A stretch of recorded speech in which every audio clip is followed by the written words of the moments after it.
అపవాదిగా మారిపోతాడా? అలాంటి ఛాన్సెస్ ఉన్నాయి అసలు?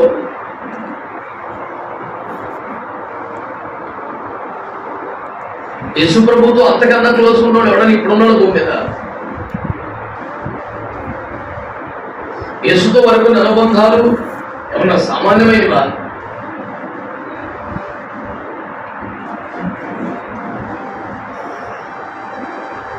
If there is such a possibility for an apostle to become devil and Satan,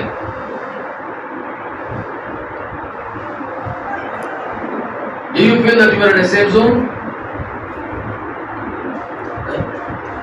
అలాంటి ఒక ప్రధాన అపోస్తలుడికి అపవాదిగా మారిపోయేంత భయంకర ప్రమాదం ఒకటి సజీవంగా ఉన్నప్పుడు నీవు క్షేమ స్థితిలో ఉన్నట్టుగా నీవు భావిస్తున్నావా? Are you in a safe zone? అది ఎవడో టైటానిక్ అని పేరు పెట్టండి షిప్కి. ఆ పాదానికి అర్థమే ఇక మొదలదు, ఇది మునిగిపోయింది. Unsinkable. The very meaning of the word Titanic is unsinkable. The immediate sinkable ship is the Titanic. ఈ కొబ్బరి చెట్లు పడగొట్టేసి దొంగకం చేసి చదువుకుంటే గోదావరి అడుగులిపోయినట్టు. మరో భాషలో చెప్పిన క్లాసులో అందరికన్నా ముద్ద అవుతారు కాదు పాస్ అయ్యాడు. బ్రిలియంట్ స్టూడెంట్ లేదు. క్లాసు తప్ప మాస్టర్ తప్ప ఇప్పుడు ఏంటి తప్ప మీరు చెప్పాలి. మాస్టరే సరిగ్గా పాఠం చెప్పకపోతే ఎంత ముద్దు మొహం పాస్ అయ్యాడు. The poorest of the poor student got first rank. And the most expected and brilliant student got failed.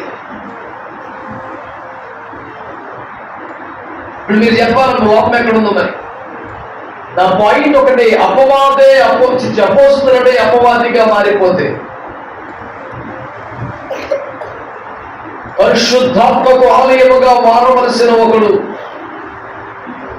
సాతానుకు నిలయమైపోతే, Yesayya ఐడియాలజీని carry చేయాల్సిన ఒకడు సాతాను ట్రాప్ లో పూర్తిగా పడిపోతే,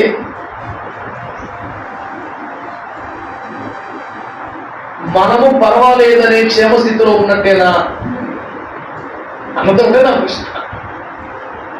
అందులో అయ్యాలి మీకు ఫోన్ చేసి అంత మ్యాటర్ నా దగ్గర ఎక్కడ ఉంది. కానీ మీలో ఒకడిగా, మీ సహోదరుడిగా, మీ క్షేమం కోరుతున్న శ్రేయోభిలాషిగా ఒక ప్రశ్న మీ ముందు పెడుతున్నాను. మనం పర్వాలేదురా, మనకి ఇబ్బంది లేదు, దోక లేదని పొజిషన్ లో ఉన్నట్ట. అలాంటి ఫీట్ ఏమైనా వచ్చిందా మీకు? అయితే నా ప్రశ్న. ఒక అపోస్తలుడే అపవాదిగా మారిపోటుకు దారి తీసిన పరిస్థితుల్లో కొన్ని నేను మీకు విశ్లేషణ చేయాలనుకున్నాను.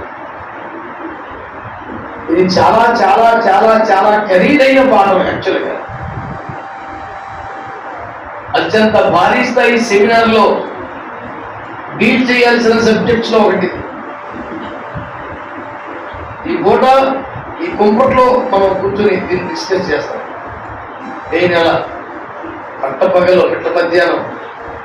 మే నెల అంటే పగలు కొట్టడం అంటే మామూలు విషయం అయింది.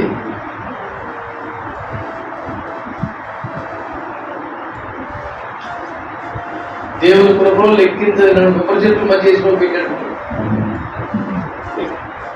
నువ్వు అలసిపోవడమే లెక్కెడదాం అనుకో. అన్ని కొబ్బరి చెట్లు మధ్యలో పెట్టాడు.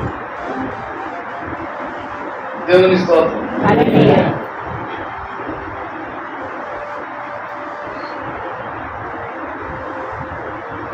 తమ ఇళ్ల మీద 4 కొబ్బరాకులు వేసుకుని ఆ నీళ్ళ కూర్చుంటారు. సలభంలో బాబు కొబ్బరాలు వేసుకున్నాక అది బతికే బడుగు జీవులు ఎందరో ఉన్నారు.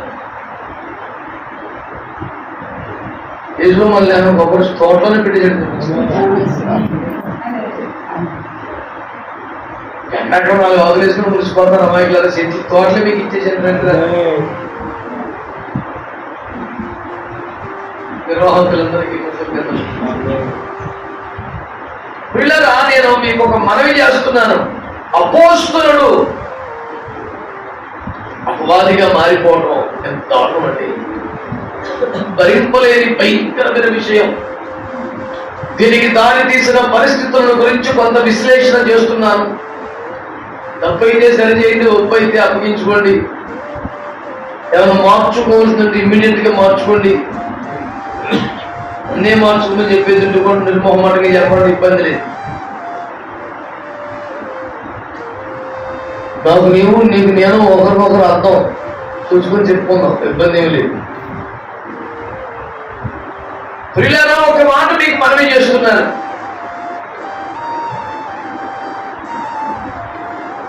ఇతగాని యొక్క జీవన శైలిని, వ్యవహార విధానాన్ని మీ ముందు పెడతారు. సరిగ్గా సమయం లోపటే సుదీర్ఘంగా కొనసాగ 13వ అధ్యాయంలోనే 2వ వాక్యం చదవండి. వారు భోజనం చేయుచుండగా ఆయనను అప్పగింపవలనని సీమోను కుమారుడు ఇస్కరియోతు యూదా హృదయంలో అపవాది ఇంతకు ముందు ఆలోచన పుట్టించి ఉండను కనుక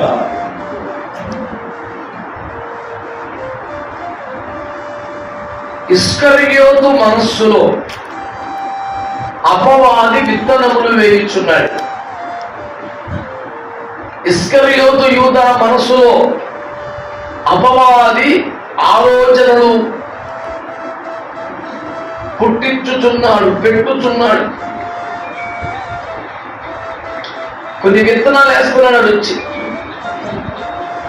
ఇంకా వచ్చిన చదువుకుంటున్నాడు, ఎక్కడో ఫోన్ ఊరుకుని దుర్మార్గంగా దాన్ని బంధించేవారు లేరా?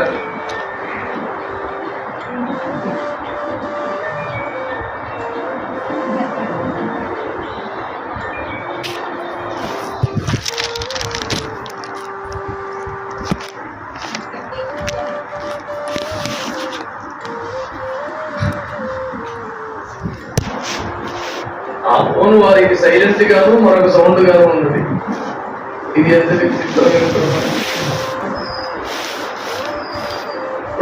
జాగ్రత్తగా వినండి నా మాటలు. అపవాది ఎవరి హృదయంలో పని చేస్తాడు? మీరు కాస్త థియలాజికల్ గా, వేదాంత పరంగా, తాత్వికంగా, గ్రాంధికంగా, లాజికల్ గా మాట్లాడితే నేను చెప్పలేను, కానీ ఏదో అమాయకైతే నేను చెప్తాను.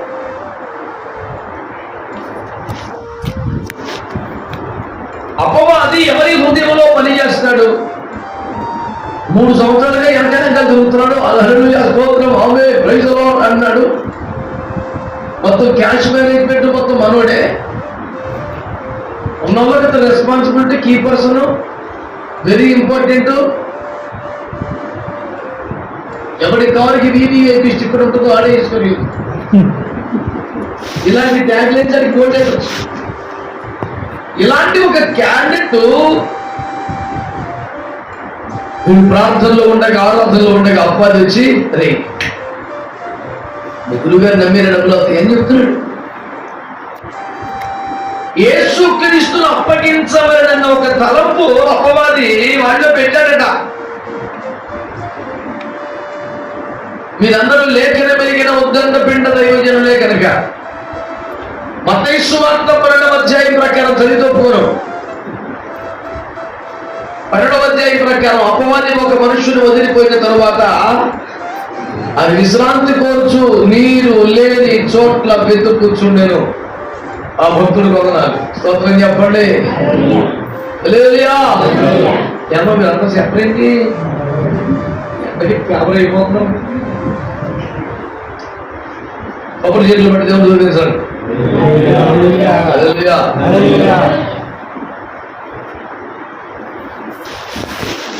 మీరు ఆలోచిస్తున్నారా?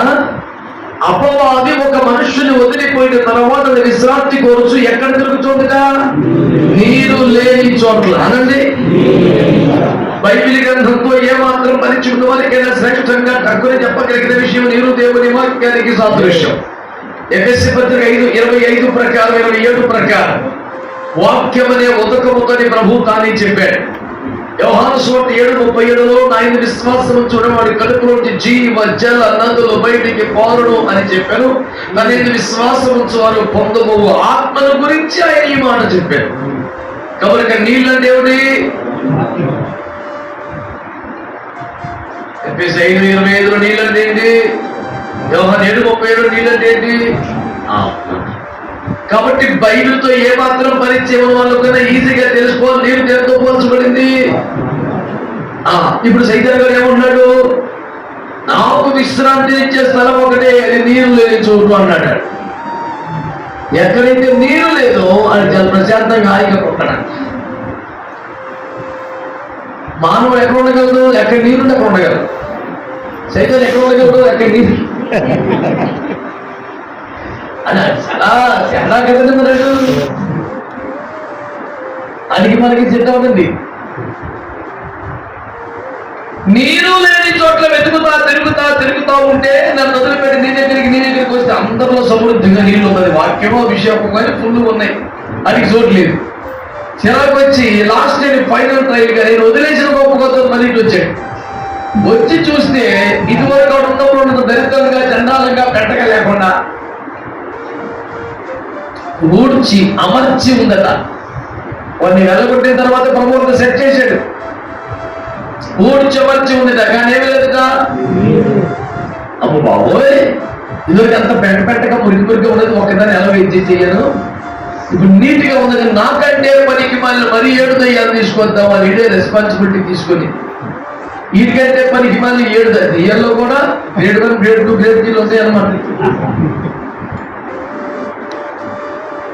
చండాలపోతాయి, మరి చండాలపోతాయి అలా ఉంటాయి. ఈ దయ్యాల్లో మరి పనికి మాలినవి 7 దయ్యాలు తెచ్చి మొత్తం 80 తీశారు. కాపురు పెట్టించారంట. ఇవరికి అప్పుడు విజిటింగ్ అని వచ్చేవారు. కానీ ఈసారి 8 దయ్యాలు ఎక్కడ కాపురు పెట్టేసి నీరు లేని వ్యక్తి హృదయంలో. ఇప్పుడు చెప్పండి, ఆ నీరు లేని వ్యక్తి అనబడుతున్న వాడు పాపంలో ఉన్నాడా? కడగబడ్డాడా? వాడిలోంచి అపవిత్రాత్మలు వెళ్ళిపోయి వాడు కడగబడ్డాడు, శుద్ధీకరింపబడ్డాడు. వాళ్ళు ఇప్పుడు ఆ పాపాలు, గొడవలు, గోత్రాలు ఏమి లేవు. అన్ని సెట్ అయిపోయిన లైఫ్ లో.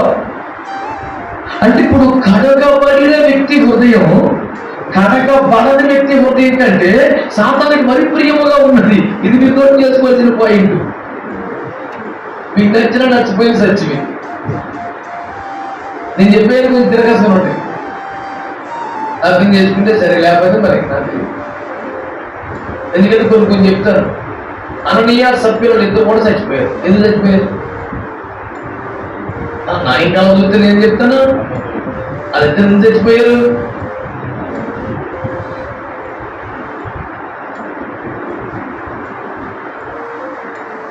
మీరు చెప్తే అంత కాస్ట్లీగా థియలాజికల్ ఉంటుంది. నేను చెప్తాను. నేను అమ్మాయి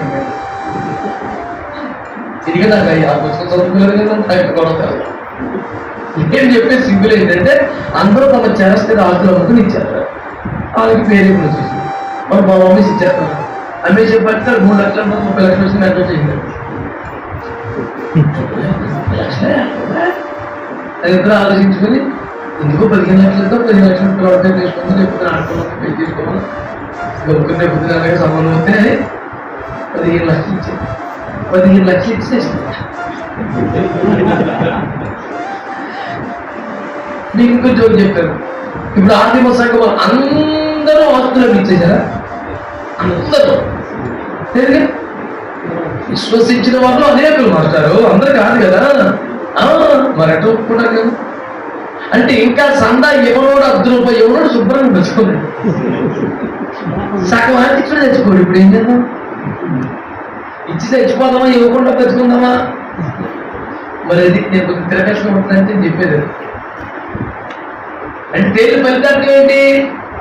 అసలు ఎవరి పనికి మనం కూడా బతికే ఉన్నాడు. కానీ ఇచ్చేతలని మొక్కుబడి చేసుకుని మొక్కుబడిని తీర్చడం మాత్రం పోతున్నాడు. ఇలాంటి చాలా చెప్తాను మీకు. నేను అగేసి పట్టలు లేకుండా పడిపోయినాడు. బాగా ఉన్నాడు. చూసి చెప్పినాడు, తెచ్చిపోయాడు. 2 కాసులు వేసిన వాళ్ళు సూపర్, 1000 రూపాయలు వేసిన వాళ్ళు లీస్ట్ అని చెప్పన్నారు. కారణం ఏంటంటే 2 కాసులు వేసిన తర్వాత వాళ్ళ దగ్గర ఇంకేమి లేవు. అటు 1000 రూపాయలు వేసినా ఇంకా 1 కోటి రూపాయలు వాళ్ళ దగ్గర ఉన్నాయి. అంటే వేసిన అమౌంట్ చూస్తలేదు, మిగిలిన అమౌంట్ చూస్తున్నాడు. ఈ కోణం మీరు పట్టించుకోండి. చాలా ఉన్నాయి. ఇంకా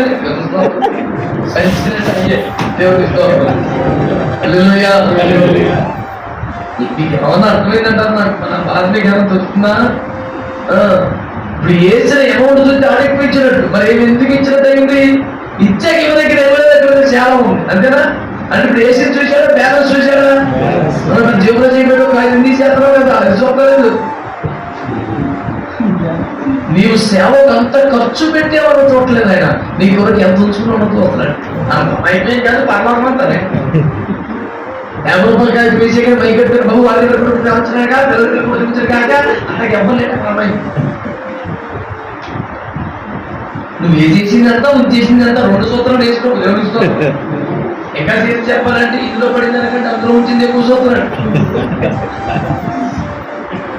ఈ బయట నచ్చలేదు కదా మరి తప్పదో దేవుని వాక్యం చోటు రాకుండా ఉండాలో వస్తే అది ఇప్పటితో తిరిగేస్తుంది. ప్రాణం ఆత్మ కీళ్ళు ముళ్ళు కెరిగేది. దేవుని జాగ్రత్తగా ముద్దు వర్గాలు 3 తీసి మనం నచ్చించోడు ప్రయోగించి 50 ఇచ్చేటోడు 500 రూపించే కెపాసిటీ ప్రోగ్రామ్ కలిగింది. కొంతమంది పాస్టర్లు ఉండాలి, ప్రభావం తగలకపోను అది జ్ఞాపకార్థ కుటుంబంలో కూడా గిట్టించేయగలరు. జ్ఞాపకార్థ కుటుంబం ఏంటో వాళ్ళు ఆదరించి చేసి అవసరమైతే స్థితిని బట్టి చదువుకోవడం ఎదురు పెట్టి బయటపడాల్సిన పరిస్థితి కదా. అని అక్కడ కూడా జాగ్రత్తగా న్యాయం చేసేయగలరు. జాతీయకి, పెట్రోల్కి, డీజిల్కి, తాగి అరగలసిన బ్యాట్స్కి అలాంటి ప్రభుత్వం ఉన్నారు భూమి మీద. వాళ్ళందరూ కూడా మన తస్కరీ batch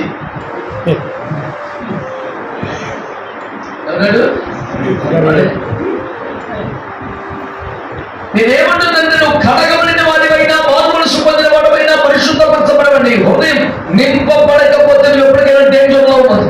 this is serious important point to be noted in every heart. నేను మళ్ళీ చెప్తున్నా, కడగబడ్డ ఇంటిలోనికే చండాల ఉదయాలు ప్రతిష్ట వేసినాయి. కడగబడక ముందు కంటే కరిగిన తర్వాతే ప్రాబ్లం ఎక్కువ. నల్ల చొక్క ఓడి కంటే తెల్ల చొక్క ఓడికే టెన్షన్ ఎక్కువ. అర్థమైందో లేదో? బస్ స్టాండ్ లో 3 సంవత్సరాల నుంచి స్నానం చేయకుండా కూర్చున్నోడికి ఇబ్బంది ఉండదు సార్. ఎక్కడ పోలేదు లేదు, అది ఉన్నదే మునిగిపోయింది. అందులో శుభ్రంగా స్నానం చేసి కొత్త బట్టలు వేసుకొని, ఇస్త్రీ బట్టలు వేసుకొని తెల్లగా వచ్చిన ఎక్కడ పడితే కూర్చోబుద్ది అవుతుంది వాళ్ళకి. అదే శుభ్రంగా కూర్చుంటారు అంటాం. ఆ మునుగోడికి ఇబ్బంది ఏమవుతుంది? అందులో పొడుగుతున్నాడు కదా. నేను చెప్పేది ఏంటంటే కడగబడ్డ వాడికి ఇబ్బంది ఎక్కువ, అందులో పొడుగుడికి దెబ్బలేం లేదు. నువ్వు మారు మనసు పొందితే, పాపాన్ని విడిచిపెడితే, యేసు రక్తాన్ని ఆశ్రయిస్తే, యేసుకి అప్పగించుకుంటే, పరిశుద్ధాత్మ లోపలికి వస్తే, నీకు కడిగితే, పవిత్ర పరిస్తే, శుద్ధీకరించబడితే, రక్షణ వస్తే నీకు డేంజర్ పండగ కాదు.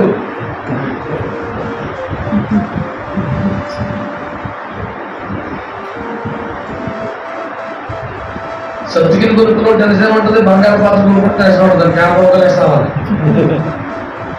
సబ్సిడీ కేంద్రంలో రూపాయలు కొనుక్కుని ప్లాస్టిక్ డబ్బా కొనుక్కుని పే చేయము. పైకిపోతే ఫోన్ లేకుండా 2 రూపాయలకి వేసుకుంటాను, ఇక్కడ కొనుక్కుంటాడు.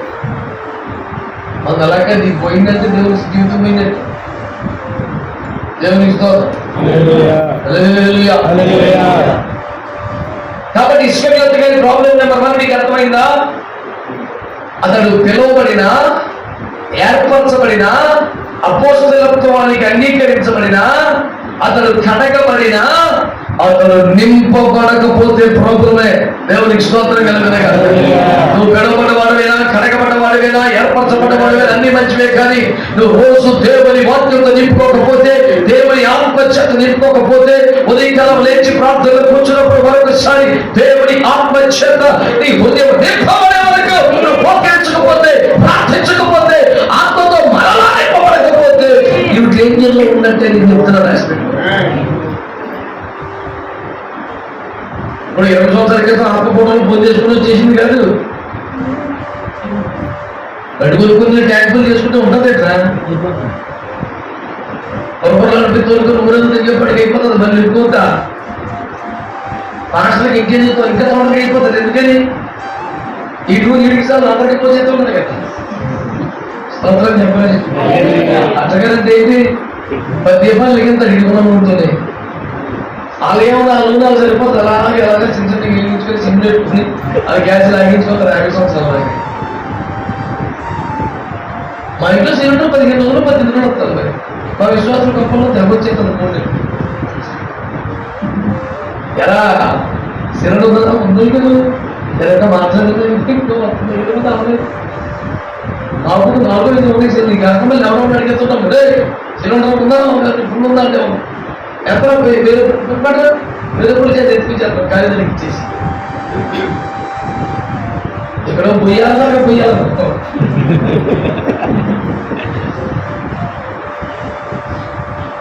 రోజు పోయేవాళ్ళు టీలు కాఫీలు అయ్యో మంచి పెడతా ఉంది కదా కొట్టం పేపర్ రాసిన సార్ అన్నం కన్నా టీకి ఎక్కువదంట గ్యాస్ లేకపోతే అవసరం చెప్పిన టీ పెడుతున్నానే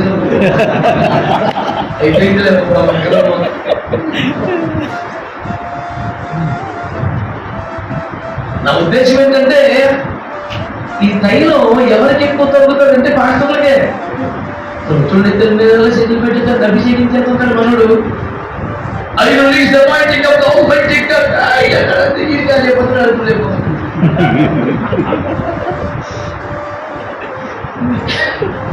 ఈ దగ్గర ఆయిల్ బాగా లేదు ఇచ్చేస్తాకే ముందే పంచి పెట్టాలా ముసలికి అలాగే సంతా తీరిపోయింది 70 మంది ముందు ఇచ్చాడు. తప్పని ఖాళీ అయిపోయి చేసినట్టు 4 ఇచ్చిన కొనం మీద నా మీద ఉన్న ఆత్మలో మరి అది 70 మందికి పంచిపెట్టింది ఎవరి మీద ఉండేది పంచేయండి. ఇలా మామగారు ఏమనుకున్నాడు మా ఊరికి భారం తగ్గించాలి మనుడే కలిసిపోతున్నాడు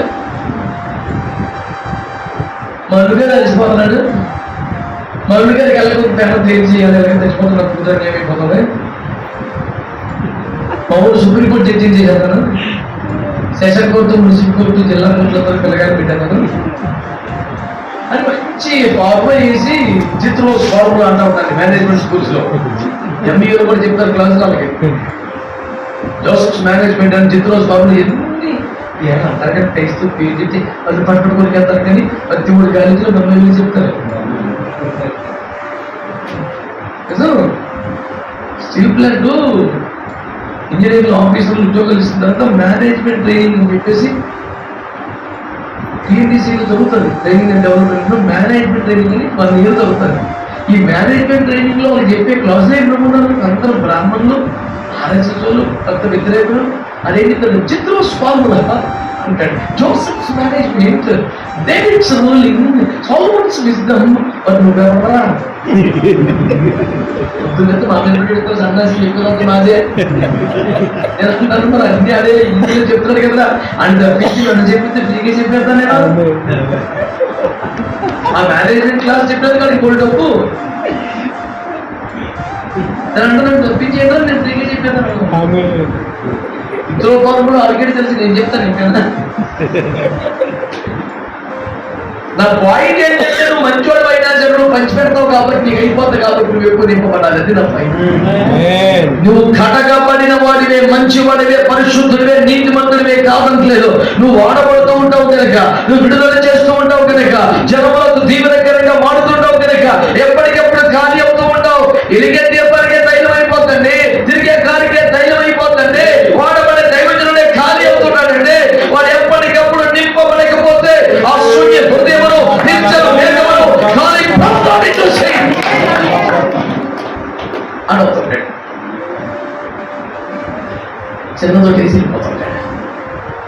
నువ్వు మంచిగా పట్టుకుని సెల్ ఫోన్ పెట్టుకుని యూట్యూబ్ లో చూస్తున్నప్పుడు నేను తగ్గిస్తాను. సింగల్ కనెక్ట్ అయిపోతుంది. సింగల్ తగిలేదు దేవునికి అక్కడి నుంచి పడిపోవడం రాస్తావు పాట ఏమని ఇంటికి దీపించుకును నేను పట్టాకలాగా ఉంటుంది. దేవునికి స్తోత్రం. పాట ఎలా పడుతుంది మరి దేవునికి స్తోత్రం. పాడైన ఇంటి మీద పగిడి కట్టే వాళ్ళే ఉన్నాను మరణమై స్మరణ రాని వాళ్ళే ఉన్నాను నేను ఓటే మరి పెట్టి పడ్డారు ఊరుకోండి కాబట్టి ఎక్కడ కట్టుకుని ఉంటుంది. మంటి ఘటములో మహిమైశ్వర్యం పోయింది కనుక ఫస్ట్ పాయింట్ ఏంటంటే సబ్జెక్ట్ లో నింపబడకపోతే నువ్వు ఏర్పరచబడ్డవాడమైనా, పిలువబడ్డవాడమైనా, కడకబడ్డవాడమైనా ఎప్పటికప్పుడు నింపబడే అనుభవం లేకపోతే దెబ్బతినేస్తావు. ఐఎఫ్జేలో కేవలం దేశం కొరకు ప్రార్థన చేయడం మాత్రమే కాకుండా వస్తున్న దైవజనులందరూ ఎప్పటికప్పుడు నింపబడాలి అని ఒక భావాన్ని అది ఒక బాధ్యతగా తీసుకుని పనిచేస్తా ఉన్నాం. ఓపుకున్నా లేకపోయినా చేతననే చేత కాకుండా ప్రయాసం ఏంటంటే, అమ్మో వీళ్ళు పరిశుద్ధులు, అమ్మో వీళ్ళు పిలువబడ్డవారు, అమ్మో వీళ్ళు ఏర్పరచబడ్డారు, అయ్యో వీరు వాడబడుతున్న దైవజనులు, వీరు నింపబడకపోతే ప్రమాదం, నింపబడితే అనేకులకు ప్రయోజనం కలవని చెప్పేసి వారు కృపతో, వాక్యముతో, ఆత్మతో నింపబడేలాగా కూడా ప్రయాసపడతారు. ఒక అందరకు బాధ్యతగా తీసుకున్నాం. దేవునికి స్తోత్రం. అయితే నింపబడాల్సిన అవసరం కలిగిన వారిగా ఖాళీ పాత్రగా కొంతమంది ఉన్నారు, కొంతమంది నిండు కొండలు తొలగిసలాడితే ఎక్కడ పడితే అక్కడే ఉన్నారు. దేవునికి స్తోత్రం.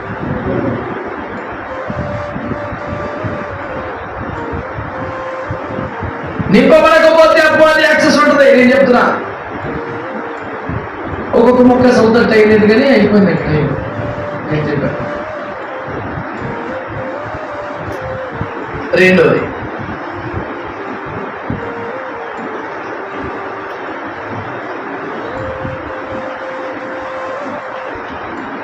ఈ కూటమి అయిపోగానే ఎవరు గెలిచాడని ఢిల్లీ 30వ వాక్యం చదవండి.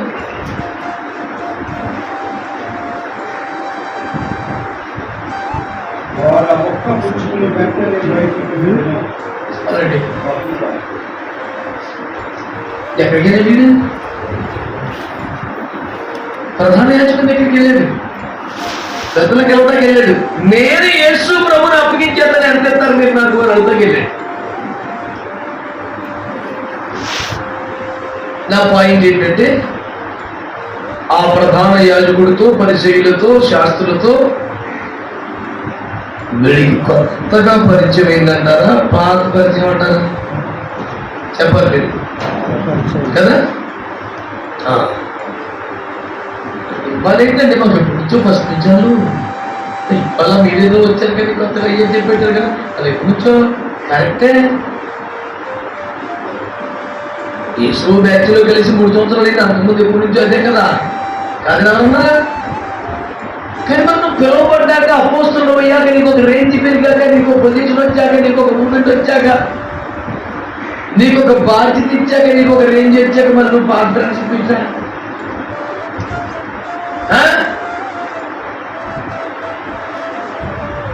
అంటే యేసు ప్రభుతో ఉన్నాడు, యేసు ప్రభుతో మాట్లాడుతున్నాడు, క్యాష్ మెయింటెన్స్ మనోడే చేస్తున్నాడు. ఇక్కడ కొంచెం టీంలో ఇంపార్టెంట్ పర్సన్ ఎవరంటే మనోడి పేరు చెప్తుంది బయటికి.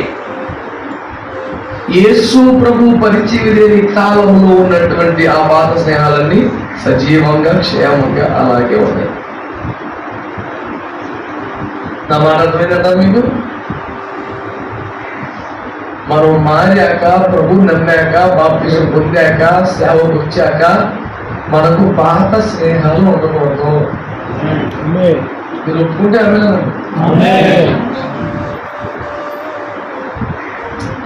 సేవ సేవ పాస్టర్లు ఒక పాస్టమ్మ 20 సంవత్సరాలుగా సేవలో ఉంది, మంచి ఫలితాలు సాధించింది, అనేక జనాలకి తెల్లయింది, మంచి బాగా ఉంది సేవ. ఎక్కడో రైల్లో ఏమో 10th క్లాస్ చదువుకున్నటువంటి ఫ్రెండ్ ఒక ఆమె తెలిసింది, ఏమో క్లాస్మేట్స్. ఎలా ఉన్నావేంటి, ఎలా ఉన్నావే అనుకున్నారు. ఇద్దరు ఒకరి మీద ఒకరు పెట్టిపోయారు, సెల్ ఫోన్లు సెల్ఫీ తీసుకున్నారు, నెంబర్లు ఇచ్చుకొచ్చుకున్నారు. అది లోకం మనిషి పాస్టమ్మ. ఇది వెళ్ళిపోయిందంటే ఆమె వెళ్తా ఇంటికి ఇవి నెంబర్ దొరికింది కదా, 10th క్లాస్ వాట్సాప్ గ్రూప్లో పెట్టింది. ఇప్పుడు 10 ఏళ్ళ క్రితం 10th చదివింది పిల్ల. 10th క్లాస్ మన క్లాస్ పెట్టి మన ఫ్రెండ్ నెంబర్ ఇంతకాలానికి దొరికింది. ఆమె పెద్ద పాస్టర్ అయిపోయింది, గొప్ప సేవ చేస్తుందాక. ఎవరి విశ్వాసం అనేది, ఎవరి భక్తి వారిది. ఓన్లీ మన క్లాస్లో ఒక పాస్టర్ కూడా ఉంది అని అందరికీ సక్రమంగా పరిచయం. అందరూ కూడా good morning, welcome, hi friend అందరూ కూడా ఎన్నిలో ఉద్యోగం తెలిసింది. కొంతకాలం తర్వాత పాస్టర్కి ఏమో కూడా వచ్చేసింది. నెలే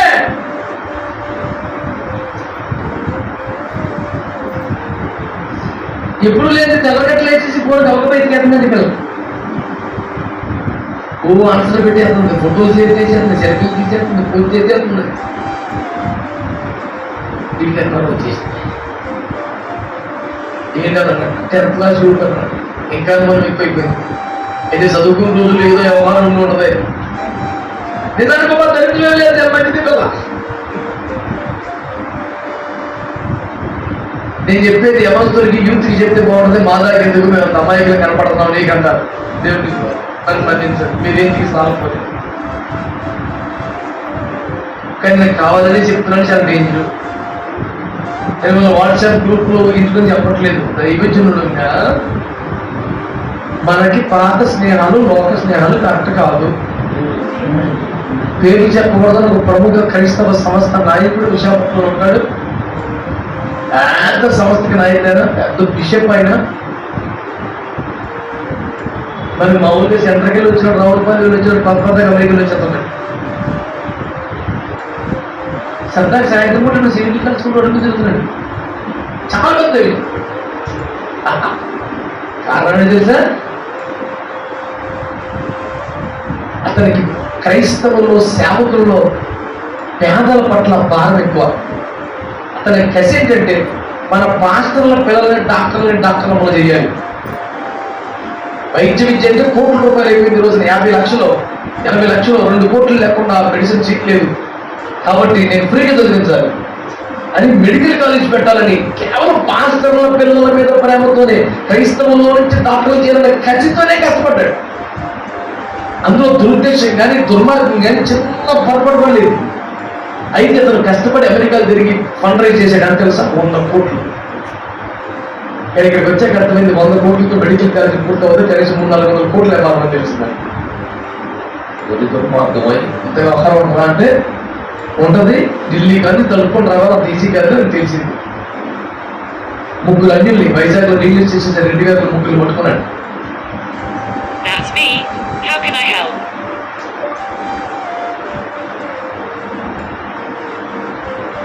ముగ్గురు 2 గారిని పట్టుకున్నాడు. నలుగురు కలిసి ఒప్పందం రాసుకున్నారు. నలుగురు 400 కోట్లు పెడతాం, 400 కోట్లు. ఈ ప్రాసెస్ అంతా దీని కనుక 50% రిజర్వేషన్ సీట్లు నీకు, మిగతా 50 మేము పంచుకున్నాం అంటే ఓకే అని మర్చిపోయాడు. అతని కళ, అతని ఆశ అంతా ఆ పాస్టర్ గారు, పేద పాస్టర్ పిల్లలు డాక్టర్ లేదు, ఇంకొక పాపిస్ట్ బుద్ధే లేదు. నిజంగా ఇక 100 కోట్లు పట్టుకున్నాడు. జాగ్రత్తగా తెలివిగా మనోడితో ఖర్చు పెట్టించారు. జాగ్రత్తగా ఢిల్లీ కానీ మనోడి పర్మిషన్లు తిప్పారు. అక్కడ కేంద్ర వైద్యారోగ్య శాఖ మంత్రి గారి నుంచి బియ్యం దాకా పర్మిషన్లు, ల్యాండ్ ఎక్వైరీస్ అన్నిటి 100 కోట్లు అయిపోయింది. ఇక 300 కోట్లు పెట్టాలి కదా, ఇక ఎప్పుడు మాట్లాడలేదు. భూమి 4 పేరులో ఉంది. ఇది అమ్మేసుకుని అప్పు తీసుకుంటా లేదు. తెచ్చిన స్పాన్సర్స్కి జవాబు చెప్తే ఒక ప్రోటోకాల్ లేదు. ఈ 100 కోట్లు అనంతకపురం అయిపోయి ఈ 300 కోట్లు ఎవరు చెప్తలేదు. ఎంతో తిరిగితే ఎక్కడ వాళ్ళ నవ్వులు ధైర్యాలు వెళ్ళిగా మనోడికి పంపిడిపోయింది. ఇదంతా మోసపోయింది. నేను భూమి 4 పేర్లు ఉంది, అమ్ముకుంటలేదు, ఏడు తగ్గలేదు. చర్చలకైతే వాక్యం వస్తలేదు. అసిస్టెంట్ మాస్టర్ పెట్టాడు. స్పాన్సర్స్కి 100 కోట్లకి జవాబు చెప్పాలి, ఏమర్థం అవుతలేదు. భూమి చూపిద్దామంటే భూమి 20 కోట్లు, 30 కోట్లు, 100 కోట్లు వర్క్ చేయదు. మిగతా 75 కోట్లు ఏమైపోయి లంచాలు పంచిపెట్టాడు. ఏ నాకు చెప్తాడు అలాగే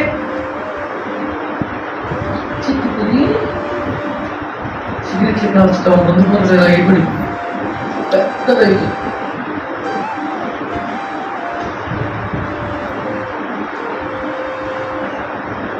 ఆయన ఒక జ్ఞాపకార్థ కొడుకులో వాక్యం చెప్తే 10 నిమిషాలు నేను అవాక్ అయిపోయింది. బాబు ఏంటి ఏంటి సంబంధం అర్థం చెప్పాడు వాక్యం. ఇప్పుడు సిగరెట్ కొడుకుని తిరిగి అతను కొడుకు మెట్మెట్ వచ్చాను ఏంటంటారా ఆ ఫ్రెండ్షిప్ మనకు చెప్తాను. నేను చెప్పేది అర్థం చేసుకోండి. మోసపోకడి దుష్ట సంగతి మంచి నడవండి, కొత్తతో సెట్ అవ్వాలి సార్. మనకి ఎగరు ఒంటిగంట ముగించేద్దాం. ఏంటో మనకు సెట్ అవ్వదు. నువ్వు కథగబడినా నింపబడకపోతే డేంజర్. నువ్వు ఎంత నిశ్శక్తులు అయితే సరే పాత స్నేహాలు ఉంటే డేంజర్. వీడు ఈశ్వరుడు కూడా చెప్తే మళ్ళీ వాళ్ళతో కలిసి చెప్పింది ఉదయం ఏమన్నాడు, మన వాళ్ళతో కలిసిలో ఉన్నాడు. మొత్తం ఈ బ్యాచ్లో బాగా యాక్టివ్ ఉన్నాడు ఇతనే. మిగతా వాళ్ళు అందరితో అంటి పుట్టుకుంటే ఏదో చూస్తాడు, నేను అందరితో కలిసిలో ఉంటాడు. పాప స్నేహం. ఓకేనా?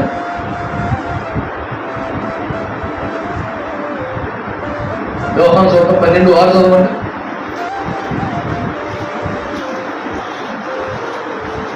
వాడు ఇలాగ చెప్పినది గీతల మీద శ్రద్ధ కలిగి కాదు కానీ వాడు దొంగ అయింది, తన దగ్గర డబ్బు సంచి ఉండినందున అందులో వేయబడిన దొంగిలించు వచ్చాను కనుక అలాగ చెప్పాను. చూసారా, సొమ్ము సంచి తన వద్ద ఉన్నందున వాడు దొంగిలించు. ఇప్పుడైనా ఒకసారి దొంగతనం చేసినా రెగ్యులర్ ఏం చేస్తున్నాడా? రెగ్యులర్ ప్రభువులోకి రాజ్యత్వం, సేవకు రాజ్యత్వం కొన్ని చిన్న సిరిపాటం ఉంది. అయినా నిన్ను ప్రేమించి క్షమించి ప్రభు తన సేవకి అంగీకరించి నువ్వు పిలువబడే నాటికి నీకు అంత పరిశుద్ధత లేకపోయినా, అర్హత లేకపోయినా, యోగ్యత లేకపోయినా, నిన్ను పిలిచినందుకైనా భయంతో కృతజ్ఞతతో ఎదురుగడలేదు. అలాంటి పాపిని, అలాంటి భ్రష్టుని పిలుచుకున్నాడు, ఎంత గొప్ప సేవించాడు. అవి గొప్పని ఎంత జాగ్రత్తగా ఉండాలని ఎడవాలి కదా. మంచి యవ్వన ప్రాయంలో ఉండగా పాపం చేసి ఆఫర్ వచ్చింది యోసేపుకి. యజమాని నమ్మి యజమాని నా చేతిలో పెట్టాడు, ఇంటిని ఎలా నమ్మకంతో ఎంత తెచ్చి అదాడంతే ఉన్నారు కదా. మనకి ఏ యోగ్యత లేని మనం పిలిచి సేవ చేతిలో పెట్టాడు. బాబు ఎలాంటి పని నేను ఎలా చేయగలను బాబు, నేను భయం ఉండాలి కదా. వాడు తరచుగా దొంగతనం చేస్తాడంటే, అలాగే సొంతంచి మొత్తం కొట్టేశాడా. కాకపోతే రోజు మనం తింటుంది. ఐగర్లు సీరియస్గా వెళ్ళాలి ఈ మాట. మొత్తం దేవుని సొమ్ము వీడు తినేసి సేవలు అమ్మేసి పాడు చేసినంత దొంగడేం కాదు. కాకపోతే రోజు కొంత వచ్చేస్తున్నాడు.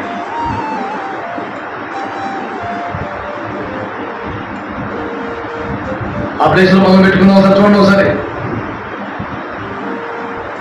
నీకు హక్కుగా నీకు జీతంగా ఇచ్చిన వాళ్ళని తింటున్నావా? సేవ కోసం వడాల్సిన కూడా తింటున్నావా? చెప్పాల్సిన మనకు ఈజీ కాదు.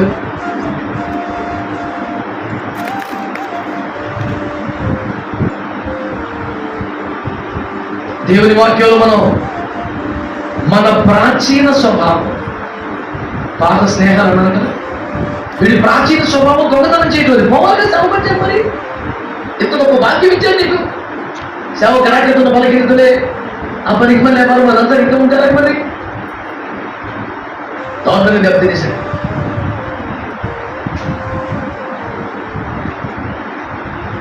నింపబడ్డవా లేదా? రోజు ఎక్స్పీరియన్స్ ఉందా లేదా? 2 పాత స్నేహాల వల్ల కంటిన్యూ అవుతున్నాయి. 3 పాత స్వభావాలు, ప్రాచీన స్వభావాలు పోయినాయా? ఇక ₹3 పాయింట్ చెప్తారు. ఈ మరి ఏమేం చేసింది? అద్దం పాయింట్ చేసింది. కేసులో నుంచి మురిసిపోయాడు. ఈలో మనోడికి ఏమన్నాడు? ఎందుకు వేస్ట్ చేస్తాను, ఇది పేదలకు ఇస్తే 300 జ్ఞానాలు వస్తాయి, ఎంత చారిటీ జరుగుతున్నాము, అనేక పేదలకు మనం సాయం చేసి పనికి పనులు చేస్తున్నాము అని అనిచేసాడు. కేసులో ఏమన్నాడు? ఫోన్లే తెలియదు అన్నాడా? ఆమె ఎందుకు అడ్డకి పరుస్తున్నాను, జోలికి పోకుడి, ఈమె నా శరీరమును అభిషేకించడానికి చేసింది. సర్వలోకముల సువార్త ఎక్కడ ప్రకటించబడుతుందో అక్కడ చేసిన మంచి పని ప్రకటించబడుతుంది. పేదలు ఎప్పుడు మీతో ఉంటా, నేను ఉంటానా అని కనబడి. ఇప్పుడు నా మాటేనా?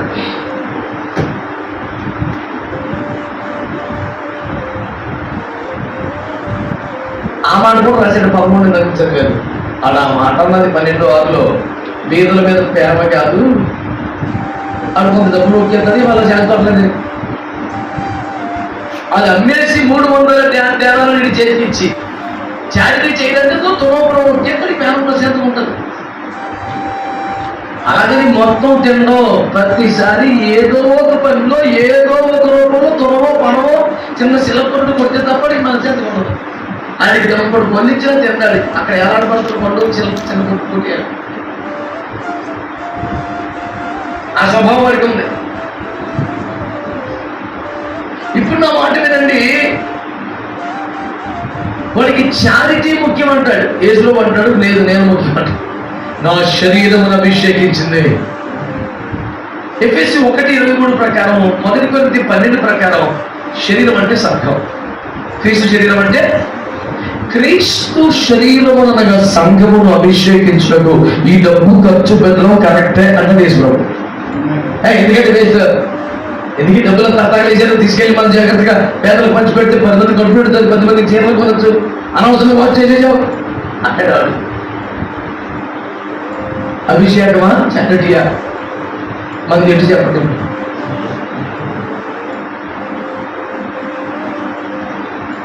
ఇప్పుడు శరీరం క్రీస్తు సంఘము, క్రీస్తు శరీరం అభిషేకించబడటానికి అభిషేక్తులు పిలిచి కోటాలు పెట్టి ఏర్పాట్లు చేసి మంచి గాయకులు పిలిచి వాళ్ళ కోసం సౌండ్ పెట్టి వాళ్ళ కోసం ఆర్కెస్ట్రా పెట్టి ఇదంతా పబ్లిసిటీ చేసి లక్ష తగలి చేసాం. ఏమన్నది అంటే ఎందుకంటే డబ్బులు వేస్ట్, దీనివల్ల సంఘం అభిషేకించబడుతుంది మన ఆలోచన. ఎందుకంటే డబ్బులు వేస్ట్ అన్నారు జనం. ఇదే డబ్బులు తీసుకెళ్ళి చారిటీకి ఇవ్వచ్చు కదా, పేదలకు పెట్టవచ్చు కదా, రోడ్లు పక్కన పోటీ అన్నం పెట్టవచ్చు కదా, బట్టలు కొనవచ్చు కదా అన్నారు. అది వద్దు అనేసి అన్నా, నేను ఫస్ట్ అన్నాడు. మనము పేదలకు చూడాలి, చెయ్యాలి. మన పుట్టినరోజు, మన పెళ్లిరోజు, పుట్టినరోజు ఇలాంటి సందర్భాలన్నీ అలాంటి చేద్దాం. కానీ సాధారణంగా మిగతా రోజులని సంఘము అభిషేకించబడుతూ ఉంటాయి.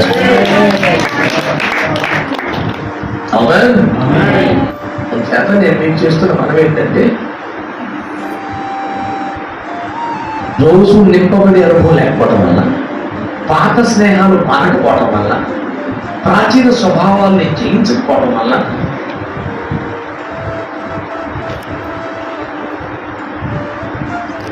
సంఘము అభిషేకించబడటం కన్నా చారిటీ ముఖ్యం అనుకోవడం వల్ల అపవాది వాళ్ళు బాగా తీసేసాడు. ఒక పోస్తున్న పని నాకు ఈ 4 కానీ 4లో ఏ ఒక్కటిగా నీలో ఉందేమో చెక్ చేసుకోండి. కొంతమందికి మొదటి 3 బలహీనత లేకపోయినా సంఘం అభిషేకించబడటం, కష్టపడుట, ఖర్చు పెట్టుట అనే ఫార్ములా కన్నా చారిటీ మీద ఎక్కువ ఇంట్రెస్ట్ ఉంటుంది. దెబ్బతింటాం. అది ఇస్కరియోతు ఐడియాలజీ. నీకు తెలిసి యేసయ్య భావజాలం నీకు ఉండాలి, కానీ ఇస్కరియోతు భావజాలం ఉంటే ఎంత చేంజ్ అది. ఎప్పటికీ దేవుని సంఘమును క్షేమాభివృద్ధి పరచుట, అభిషేకించడం కన్నా చారిటీ గొప్పది కాదు. ఇవన్నీ చేశాక చారిటీ చేయొచ్చు, పర్లేదు.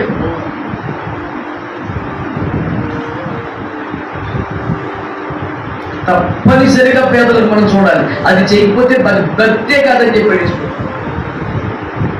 ఖచ్చితంగా పేదలకి చూడాలి. దానికంటే ఎక్కువ సంఘం అభిషేకించబడుతున్న ప్రయాసం. ప్రతి సంవత్సరం డిసెంబర్ వచ్చిందంటే మాకు వంక కొన్ని 100,000 మంది చీరలు దుప్పట్లు పంచిపెట్టారు.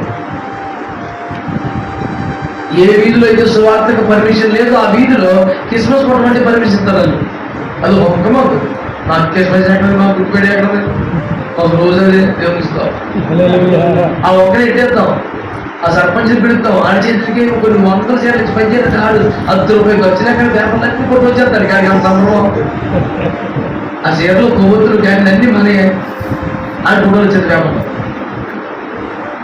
ఆడ ఎక్కడ పోలీసులు ఇచ్చేస్తాడు, మనకు కావాల్సిందే. అది కూర్చోబెట్టి వాక్యం చెప్పారు. ప్రెసిడెంట్ గా చేతుల మీదుగా క్యాటిల్ సర్వీస్ అంటారు. మామూలు చేయగలను ఏంటి సార్ అన్నాడు. ఆ కొవ్వొత్తి అభివృద్ధితే ప్రోగ్రామ్ అది. ఎవరైనా కేక్ కూసుకున్నాను వాక్యం చెప్పారు. ఇంటిగా ఈ సూర్య అంతా ఆడికి పెద్దకంతా పేపర్లు వేసుకున్నాను. తీసుకోకుండా తీసుకో, సర్పంచ్ గారి చేతుల మీదుగా కేక్ కట్టింగ్ అన్నం వేసుకున్నాను. వీళ్ళందరినీ కూర్చోబెట్టి వాక్యం చెప్పి వెళ్ళిపోతారు సార్. ఇక అది తప్పదు.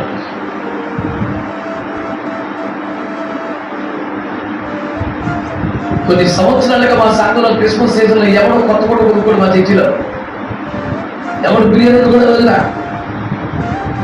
కానీ కొన్ని 100 చీరలు పంచిపెట్టాలి, దుప్పట్లు పంచిపెట్టాలి, స్వెటర్లు పంచిపెట్టాలా. డిసెంబర్ 25 వచ్చిందని ప్రతి ఇంట్లో కనీసం 5 కేజీలు బిర్యానీ ఉండవలసిందే. అది తినలేదు ఉండేసి పార్సల్ చేసుకొని గుడికి వచ్చారు. ఆమె అనగా ఒక్కొక్కటి అప్పు చెప్తారు. ఆ రూట్లో బళ్ళు వేసుకొని ఫ్యామిలీ భార్య బిడ్డలు వేసుకొని వెళ్ళి రోడ్డు పక్కన ఎక్కడ ఫుడ్లు అడుగులు కలుగుతారు, ఖర్చు పెట్టుకుంటారు. అది పొట్లాలని అయిపోతే వంకరావాలండి.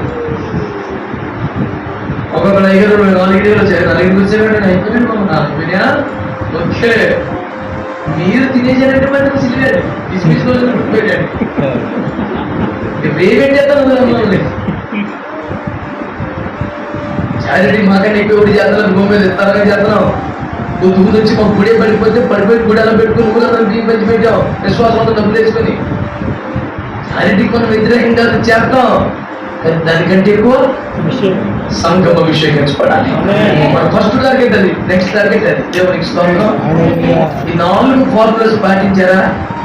యేసు ప్రభు తర్వాత సేవను కొనసాగించే భాగ్యం పొందిన అపోస్తలుగా భూమి మీద నిలబడతాం, లేదంటే అడ్డుగా చనిపోతాం. దేవుడు మనం దీవించుగా.